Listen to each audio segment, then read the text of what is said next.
മുഹറം മാസത്തിൽ നല്ല ചെലവ് കൊടുക്കണം. മുഹറം 10-ന്റെ അന്ന് കുടുംബത്തിന് ഭക്ഷണ വിശാലത ചെയ്യണം.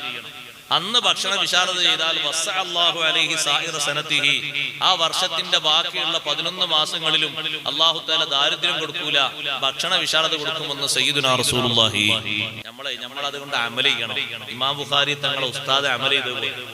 ഇമാം ബുഖാരി തങ്ങളുടെ ഉസ്താദാണ് സുഫിയാൻ ഇബ്നു ഉയൈന റളിയല്ലാഹു അൻഹു.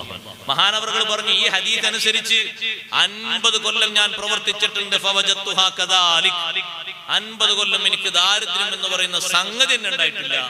നോമ്പ് നോറ്റാൾക്ക് അങ്ങനെ, നോമ്പ് നോൽക്കാത്ത ചെറിയ കുട്ടിയെ വിളിച്ച് എനിക്ക് എന്താ വേണ്ടി? കുട്ടി പറഞ്ഞു എനിക്ക് ആട്ടർച്ച വേണ്ടി. കണക്കൂട്ടി നോക്കി 600. ഒറ്റ കുട്ടി വെച്ചാൽ കുട്ടി പറഞ്ഞു എനിക്ക് ആവോലിയാ വേണ്ടി. അതാ വരുന്നത്, അതിന് 700. വേറെ കുട്ടി എനിക്ക് ചെമ്മീനാ വേണ്ടത്. നല്ല ചെലവ് കൊടുക്കണമെന്ന്. ഭക്ഷണ വിശാലത ചെയ്യേണ്ട വർഷത്തിലെ ഒരു ദിവസമാണ്. ബാക്കിയുള്ള എല്ലാ മാസങ്ങളിലും അള്ളാഹു വിശാലത തരും.